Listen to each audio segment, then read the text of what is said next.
Zara's delicate blue hands shook as she read the message on her crystal display. The human ship would arrive at Harmony's Edge Station in 3 solar cycles. Her translucent skin shifted from its normal pale blue to a deeper, worried shade that all Vellani recognized as fear. She had heard the stories about humans since she was a young sprout in the botanical gardens of her home world. Every Vellani child knew about the terrible predators from the 3rd planet of a small yellow star. They were monsters who had conquered their own world through violence and bloodshed. They consumed the flesh of other living creatures and showed no mercy to those weaker than themselves. The Vellani were different. They drew their energy from sunlight and crystal formations, much like the beautiful flowering plants that covered their worlds. They had never known war or violence. Their society was built on harmony, growth, and the gentle cultivation of life. The idea of killing another being for food was so alien to them that it caused physical revulsion. Commander, Lysa approached Zara's workstation in the xenobiology department. Her flower-like head swayed gently as she moved, and her root-like feet made soft brushing sounds against the living wood floor of the station. Zara, I need you to serve as our primary contact with the human delegation, Lysa said, her voice carrying the musical quality that all Vellani possessed. Zara's skin immediately darkened to a deep purple. Commander, surely there must be someone else better suited for this task. I have never dealt with predator species before. Lisa's own coloring shifted to a warm golden hue, the Vellani expression of gentle understanding. That is precisely why I need you. Your expertise in xenobiology makes you the most qualified to understand their physiology and behavior patterns. We must approach this first contact with scientific precision. Zara wanted to refuse, but duty to her people came before personal comfort. She had spent decades studying alien life forms, though none as frightening as the humans. The research files made them sound like walking nightmares. They had sharp teeth designed for tearing flesh. Their forward-facing eyes marked them as hunters. Their entire evolutionary history was written in blood and conquest. 3 days later, the human vessel Aurora appeared on the station sensors. Zara watched from the observation deck as the metal ship approached. It looked nothing like the organic, grown vessels of the Vellani. The ship was built, forged from dead materials, and powered by controlled explosions. Even their technology spoke of violence and domination over nature. The docking procedures took several hours. Zara used this time to review everything known about human biology and behavior. They required protein from animal sources to survive. They had evolved from pack hunters on a world where only the strongest lived. Their history was filled with wars, conquests, and the systematic destruction of other species on their planet. When the airlock finally opened, Zara positioned herself behind a protective barrier made of reinforced crystal. The translation devices were active, and recording equipment documented every moment for later analysis by Vellani scientists. The first human to emerge was tall by Vellani standards, with dark hair and kind eyes. He moved with a fluid grace that reminded Zara uncomfortably of the great predators she had studied in archived footage from other worlds. His name, according to the preliminary communications, was Jake Martinez, and he served as the expedition leader. Greetings, Jake said, his voice carrying easily through the translation system. I am honored to meet the Vellani people. We come in peace, seeking friendship and mutual understanding between our species. Zara noticed how his lips pulled back when he spoke, revealing those terrible white teeth. She had to remind herself that this was likely their equivalent of a friendly expression, not a threat display. Still, her skin remained a deep, fearful blue. Jake seemed to notice her discomfort immediately. He stopped moving toward the barrier and instead took a step back, lowering his head in what appeared to be a submissive gesture. I understand this meeting may be difficult. Humans know we have a reputation among peaceful species. We hope to show you that we are not the monsters some believe us to be." The words were reasonable, but Zara could not shake her inherited fear. This creature before her was descended from killers. His people had destroyed entire ecosystems on their homeworld, driving countless species to extinction for their own benefit. How could such beings claim to come in peace? Other humans emerged from the ship, each one carefully maintaining distance from the Vallani representatives. There was a female with short blonde hair who introduced herself as Lisa Chun, the ship's security chief. The very fact that they needed a security chief spoke volumes about their violent nature.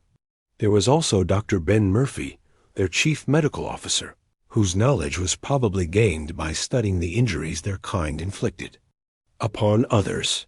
The initial meeting proceeded according to protocol. Jake presented gifts from Earth, crystals and minerals that his people claimed were beautiful and valuable. Zara analyzed them quickly and found them to be genuine, with no harmful properties. But she wondered if this was simply how predators operated, gaining trust before striking. Jake spoke about human culture, their art, their music, their literature. He described Earth as a world of great beauty, with vast oceans and towering mountains. But Zara knew the truth behind his words. Earth was beautiful because humans had shaped it to their will, destroying what did not serve their purposes and preserving only what pleased them. When Jake mentioned human dietary habits, Zara's skin went nearly black with horror. He spoke casually about consuming fish, poultry, and mammals, as if it were the most natural thing in the universe. He even seemed puzzled by her reaction, as if he could not understand why the systematic killing of other creatures might disturb a civilized being. The meeting ended after several hours, with agreements for future cultural exchanges and scientific collaboration. As the humans returned to their ship, Jake paused at the airlock and looked directly at Zara through the protective barrier. "I hope we can build trust between our peoples," he said quietly.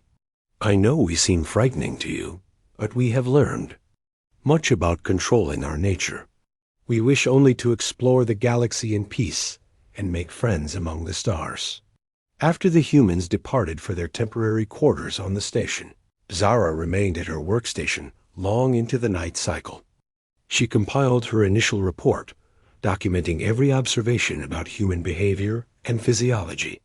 They were exactly as dangerous as the stories claimed, but they also showed signs of intelligence and social organization that suggested they might be reasoned with. Still, as she prepared for sleep in her quarters, Zara activated extra security protocols and made sure her door was properly sealed. Predators, she knew, were most dangerous when their prey felt safe. The cultural exchange sessions had been taking place for 5 days when the emergency alert echoed through Harmony's Edge station. Zara was in the middle of explaining Villani botanical science to Jake when the crystal walls began pulsing with urgent red light. Commander Lysa's voice filled the chamber through the organic communication system. "All personnel, we have received distress signals from the farming colony on Serenity Prime. They report armed vessels attacking civilian settlements." Zara's skin immediately shifted to the pale white of shock. Serenity Prime was home to over 2 million Villani, most of them farmers and gardeners who had never seen violence in their peaceful lives. The colony had no defenses beyond basic shields designed to protect against space debris and solar storms. Jake's reaction was immediate and terrifying. He stood up quickly, his predator instincts clearly activated by the mention of violence.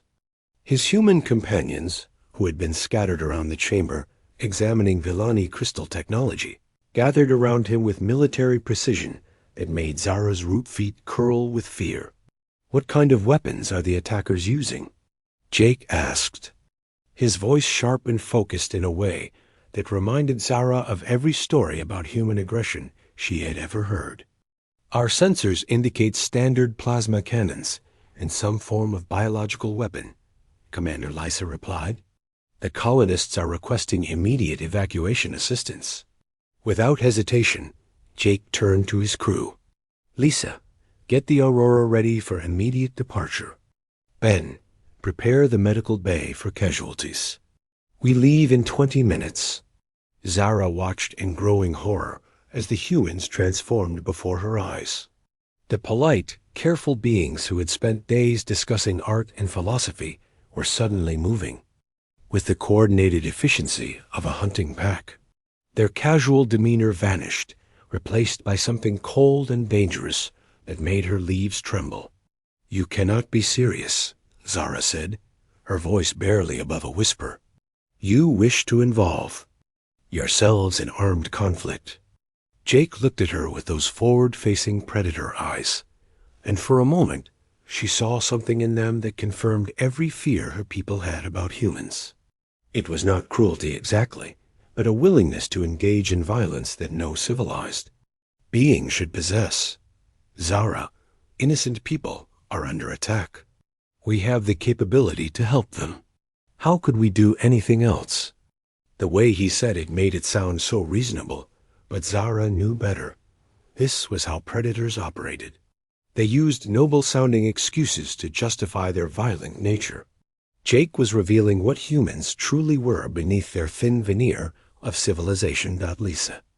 Chun stepped forward, and Zara noticed for the first time how the human female moved like a trained killer.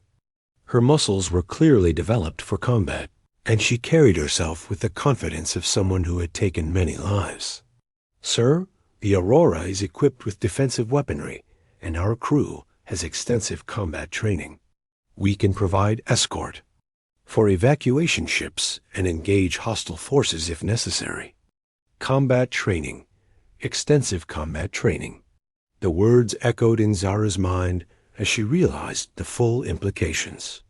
These humans had not simply retained their predatory instincts from evolution. They had refined them, trained them, turned them into a science. They were not just capable of violence, they had made themselves experts at it. Jake began issuing orders with the kind of tactical thinking that could only come from a lifetime of studying warfare. He discussed attack patterns, defensive formations, and casualty estimates with the casual efficiency of someone who had planned many battles. Dr. Murphy, who Zara had begun to think might be the most peaceful of the humans, calmly discussed triage procedures for mass casualties as if he had dealt with such horrors many times before. Within the promised 20 minutes, the Aurora was ready to depart. Jake paused only to speak with Commander Lysa about coordination with Velani evacuation vessels. We will establish a defensive perimeter around the colony while your ships evacuate civilians, he explained. Our weapons systems can handle most pirate vessels, and our shields should protect the evacuation ships from crossfire. Zara listened to this conversation with growing dread. Jake spoke about weapon systems and defensive tactics as naturally as she might discuss the growth patterns of crystal flowers. This was not some emergency response, she realized. This was what humans were designed for. Violence was their natural element. As the Aurora departed, Zara immediately began composing her report to the Velani Council. She described how quickly the humans had transformed from seemingly peaceful visitors into an organized military unit. She documented their weapons, their training, and most importantly, their eagerness to engage in combat. The more she wrote, the more convinced she became that the initial contact had been a mistake. Humans were not just dangerous because of their predatory nature. They were dangerous because they had learned to organize that nature into something far more threatening than any individual predator could be. Over the following days, reports came back from Serenity Prime. The human vessel had indeed engaged the pirates in combat, using tactics that impressed even the Velani military advisors who reviewed the sensor logs. They had moved with precision and coordination that spoke of extensive battle experience. But what disturbed Zara most was how effectively the humans had used violence to solve the crisis. The pirates had fled after only a brief engagement, apparently unwilling to face human military capabilities.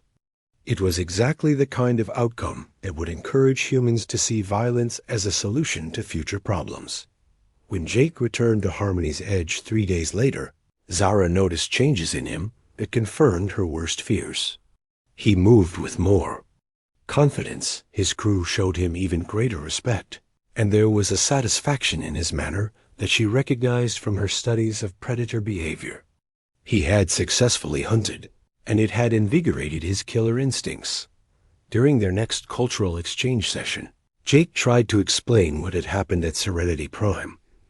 He spoke about protecting innocent civilians and stopping aggression against peaceful people. But Zara could see through his words to the truth beneath. "Your people enjoy violence," she said finally, unable to contain her fear any longer. "You seek out conflict and use noble reasons to justify your aggressive nature." Jake looked hurt by her accusation, but Zara knew that even this was likely a manipulation.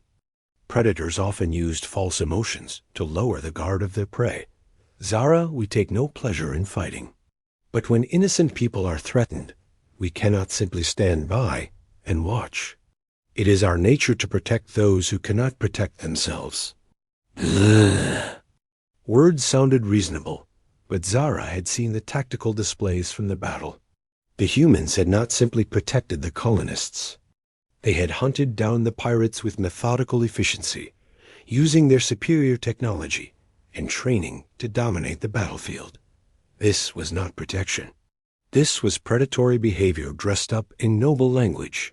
That night, Zara completed her formal recommendation to the Valani Council. She advised immediate termination of contact with the human delegation and warned that any extended relationship with their species would inevitably result in the Valani being drawn into their violent conflicts. As she sealed the message and prepared it for transmission, Zara felt a deep sadness. Part of her had wanted to believe that the stories about humans were exaggerated, that they might truly be capable of peaceful coexistence. But their actions at Serenity Prime had proven that beneath their civilized exterior, they remained what they had always been: predators who solved problems through violence and conquest. The universe, she reflected, was a dangerous place with humans in it. The second wave of attacks came without warning. Zara was reviewing her botanical research in the quiet hours of the station's night cycle when the emergency alerts began screaming through the crystal communication network. This time, the reports were far worse than before. "Multiple colonies under simultaneous attack," Commander Lysa announced over the station-wide communication system. "Blossom Valley, Crystal Gardens, and New Harmony are all reporting hostile vessels. They are using some form of biological weapon that specifically targets Valani physiology." Zara's skin went completely white with shock. 3 colonies at once. This was not random piracy. Someone had planned a coordinated assault on her people, and they had developed weapons designed to kill Valani specifically. Within minutes, Jake and his crew were back in the station's command center. Zara watched from her workstation as the human predators once again transformed into their military configurations. But this time, something was different. When Jake saw the casualty reports coming in from the colonies, his face showed an expression that Zara had never seen before. It was not the cold satisfaction of a predator preparing for a hunt. It was something that looked almost like pain. "How many civilians?" Jake asked, his voice tight with what appeared to be genuine concern. "Early reports suggest thousands already affected by the biological agent," Commander Lysa replied. "Our medical teams cannot identify the weapon or develop treatments. The colonists are dying, and we have no way to help them." Jake turned to Dr. Murphy. "Ben, what do you need to analyze this bioweapon?" "Samples from affected individuals and access to the Valani medical database. If we can understand how it targets their specific biology, we might be able to develop a countermeasure." Zara found herself speaking before she could stop herself. "You wish to study a weapon designed to kill my people. How do we know you will not use this knowledge against us later?" The silence that followed her words was deafening. Jake looked at her with those predator eyes, but instead of anger or offense, she saw something that looked almost like disappointment. "Because people are dying right now," he said quietly. "And we are the only ones here with the medical technology and combat capability to help them." Before Zara could respond, the Aurora was launching again. But this time, she watched the tactical displays more carefully, trying to understand what the humans were actually doing. The pirates had learned from their previous encounter with human forces. They stayed at long range, using hit-and-run tactics, while their bioweapon did its work on the surface. The Velani colonists were dying in agony as their crystalline physiology was systematically destroyed by the alien disease. Jake did something that Zara did not expect. Instead of pursuing the pirates for a direct confrontation, he positioned the Aurora between the attacking vessels and the colonies. He was using his ship as a shield, taking fire meant for the helpless civilians below. Aurora's defensive systems flared as enemy weapons struck its hull. Zara could see on the tactical display that the human ship was taking significant damage, but Jake refused to move from his protective position. "Sir, we cannot maintain this position much longer," Lisa Chun reported. "Hull integrity is down to 60%. Hold position," Jake replied. "The evacuation ships need more time." Zara watched in growing confusion as the human commander continued to sacrifice his own ship's safety to protect Vilani civilians. This was not the behavior she expected from a predator species. Predators were supposed to be selfish, concerned only with their own survival and their fee. Acquisition of resources. The situation grew worse when reports came in that the bioweapon was beginning to affect the human crew members who had come into contact with infected Velani refugees. Dr. Murphy's voice over the communication system was grim as he described the symptoms spreading through the Aurora's medical bay. Zara expected Jake to withdraw at this point. Any rational predator would retreat when faced with a threat to its own survival. But instead, Jake did something that shattered every assumption she had about human nature. He ordered more of his crew to beam down to the infected colonies. "Sir, that is suicide," Lisa protested. "The bioweapon is adapting to affect human physiology. We will lose people." "Then we lose people," Jake replied with a calm certainty that horrified and amazed Zara. "But we do not abandon those who need our help." Over the next several hours, Zara watched the human crew perform acts of heroism that defied everything she thought she knew about predator species. Jake personally led rescue missions to the surface, carrying injured Vilani to safety, while pirates fired at him from orbit. Dr. Murphy worked frantically to develop treatments for both species, even as the bioweapon began affecting his own body. But it was what happened in the Aurora's medical bay that truly changed Zara's understanding of humans. She watched through the station's sensors as Jake rolled up his sleeve and allowed Dr. Murphy to extract blood for transfusions to dying Vilani children. The procedure was clearly painful for humans. Their physiology was not designed for the rapid blood loss required to help multiple patients. But Jake endured it without complaint, even as his own strength faded from the repeated extractions. Lisa Chun appeared on the display, carrying a Velani civilian who had been injured in the pirate bombardment. The human female, whom Zara had identified as a trained killer, was cradling the wounded alien with infinite gentleness, speaking softly to calm their fears despite the language barrier. Throughout the night cycle, the humans worked without rest. They shared their food supplies with refugees when the station's resources ran low. They converted their ship's cargo bays into temporary shelters, giving up their own sleeping quarters to house displaced families. Jake moved among the injured, offering comfort even when he could do nothing else to help.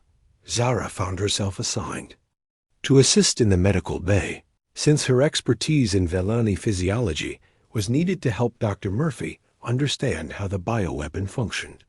She expected to feel afraid working so close to the humans, but instead she found herself fascinated by their behavior. Dr. Murphy treated every patient with the same careful attention, whether they were human or Vellani.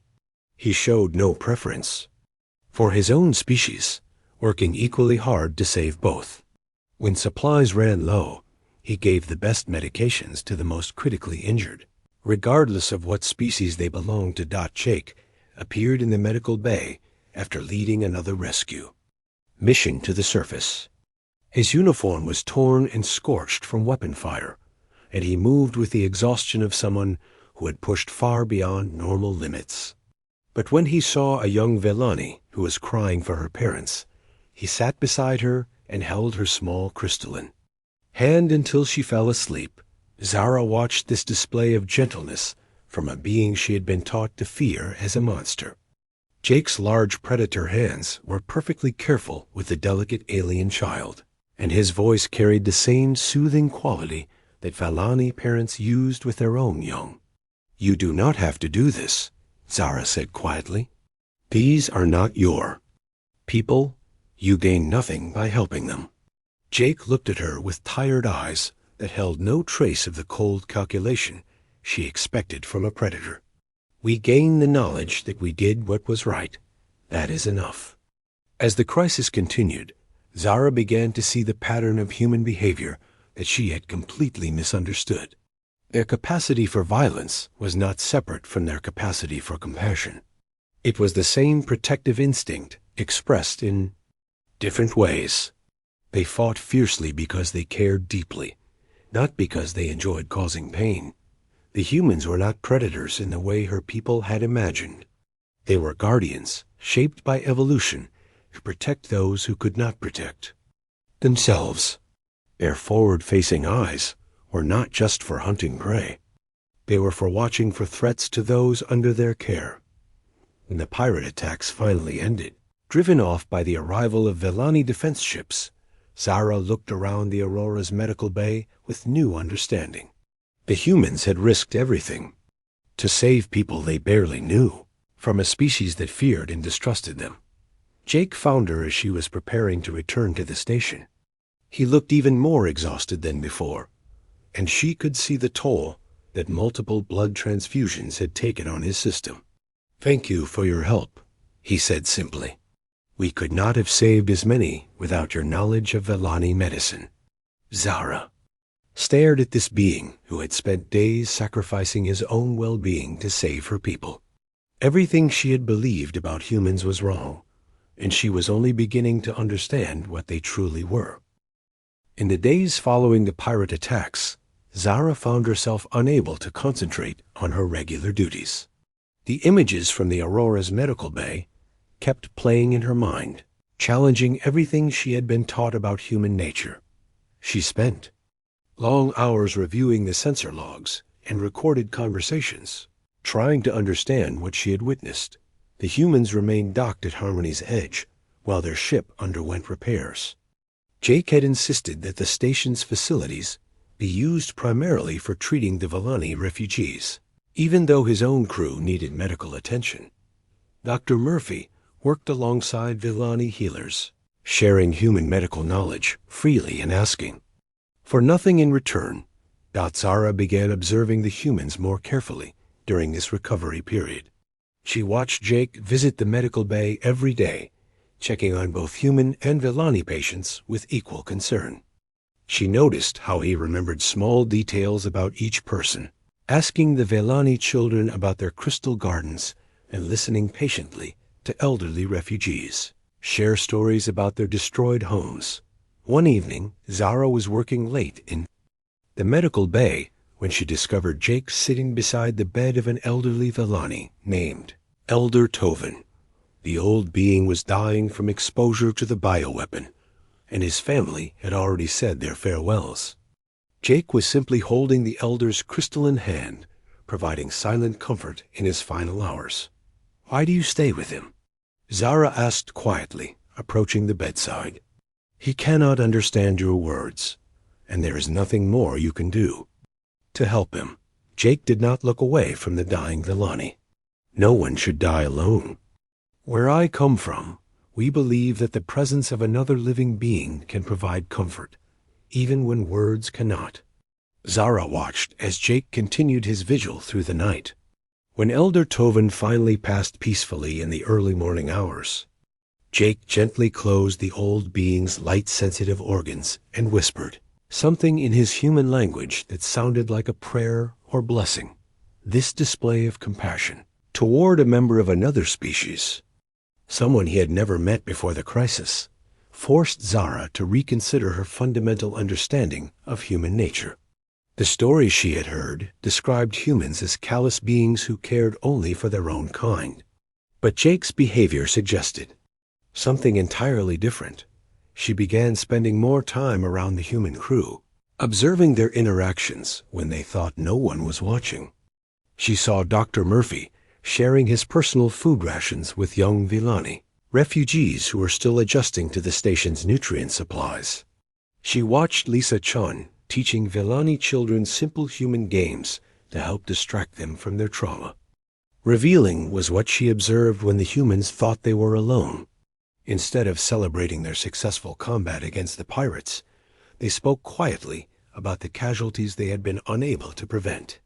Jake carried visible guilt about every Villani life that had been lost, as if their deaths were his personal responsibility.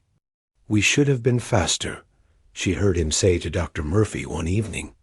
"If we had moved more quickly, maybe we could have saved more of them." "Jake, we saved thousands of lives," Dr. Murphy replied.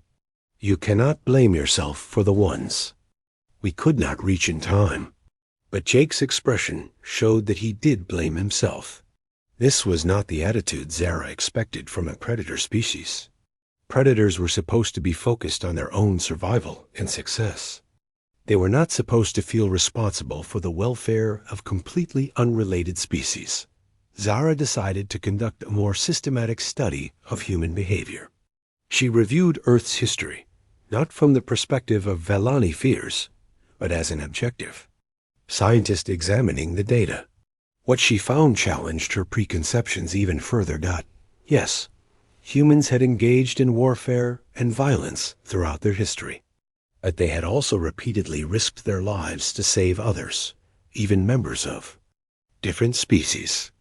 Earth's records showed countless examples of humans sacrificing themselves for their companion animals, their domestic creatures, and even wild species they had never directly interacted with. The human concept of heroism seemed to be built around the willingness to face danger in order to protect others. Their greatest cultural stories celebrated individuals who gave up personal safety, comfort, or resources to help those in need. This was not the behavior pattern of a purely predatory species that Zara began to understand that she had been viewing human evolution from entirely the wrong perspective. She had focused on their capacity for violence without considering what that violence was meant to protect. Humans had not evolved as mindless killers. They had evolved as guardians. They're forward-facing. Eyes were not just for hunting prey. They were for spotting threats to their protected groups. Their physical strength and coordination were not just for killing. They were for carrying injured companions to safety and fighting off dangers that threatened their communities. Even their dietary habits, which had horrified her so much, began to make sense in this new context. Humans consumed other creatures not out of cruelty, but because their evolutionary environment had required them to obtain nutrients in the most efficient way possible to maintain their strength as protectors. This realization led Zara to examine her own species with the same critical eye. The Villani had evolved in a peaceful environment where threats were rare and resources were abundant. They had never needed to develop the protective instincts that humans possessed. In many ways, this made them vulnerable to exactly the kind of attack they had just experienced. The pirates who had attacked the Villani colonies were themselves predators. but of a different kind than humans. They were selfish predators who took resources from others without giving anything in return. Humans, by contrast, seemed to be protective predators who used their dangerous capabilities to defend those who could not defend themselves. One afternoon, Zara discovered Jake in one of the station's observation lounges, staring out at the stars. He looked tired and older than when she had first met him. The recent crisis had clearly taken a toll on him, both physically and emotionally. "May I join?" "You?" she asked, settling onto one of the crystalline benches that the Valani used for meditation. Jake nodded, and they sat in comfortable silence for several minutes. Finally, Zara found the courage to ask the question that had been troubling her. "Jake, why did you risk so much to save my people? We have been nothing but suspicious and fearful toward humans since you arrived. We gave you no reason to care about our welfare." Jake was quiet for a long moment, considering his answer. "On Earth, we have a saying that the measure of a person is not how they treat those who can help them, but how they treat those who cannot. Your people were in danger, and we had the ability to help. That made it our responsibility to act. But you could have been killed. Your entire crew could have been lost. Was saving strangers really worth such a risk?" Jake turned to look at her directly, and Zara saw something in his eyes that she was finally beginning to recognize. It was not the cold calculation of a predator, but the deep commitment of a guardian. "Zara, what kind of beings would we be? We had the power to save innocent lives and chose not to use it? The universe is full of dangers, and those who would harm others for their own gain. If the strong do not protect the weak, then strength itself becomes meaningless." As Zara listened to these words, she realized that her reports to the Valani Council had been based on a fundamental misunderstanding of human nature. She had been so focused on their capacity for violence that she had completely missed the moral framework that guided how they used that capacity. That night, she began rewriting her analysis of the human species. Instead of recommending that contact be terminated, she found herself arguing that humans might be exactly the kind of allies the Valani needed in a galaxy that contained genuine threats like the pirates. For the first time since the humans had arrived, Zara began to think that her people's fear might be preventing them from recognizing potential protectors when they desperately needed them. 2 weeks after the pirate attacks ended, Zara made a decision that surprised everyone, including herself. She requested a private meeting with Jake in his temporary quarters aboard the Aurora. The ship's repairs were nearly complete, and the human delegation would soon be departing Harmony's Edge Station. Jake's quarters were sparse and functional, much like the rest of the human vessel. But Zara noticed small personal items that revealed something about his character. There were images of Earth landscapes, pictures of what appeared to be his family, and a small collection of books that suggested he valued learning and reflection. "Jake, I have been thinking about what happened during the crisis," Zara began, her skin shifting to the pale yellow that indicated uncertainty among her people.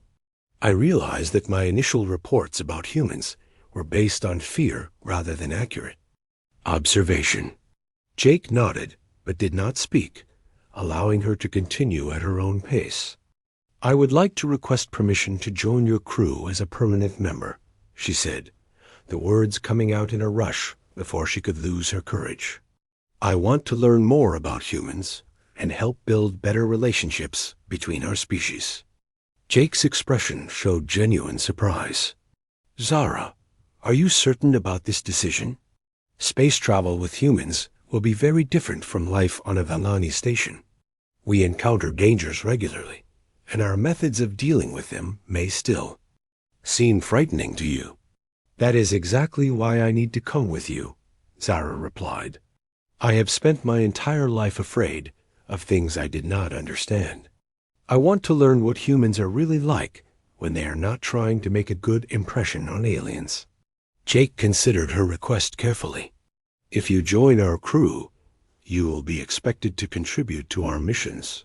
That may include situations where we have to make difficult choices about using force to protect innocent beings. Can you accept that?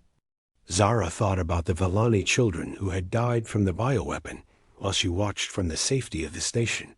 I think I am beginning to understand that sometimes violence is necessary to prevent greater violence. I want to learn how to make those distinctions properly. 3 days later, Zara found herself standing in what would be her new quarters aboard the Aurora.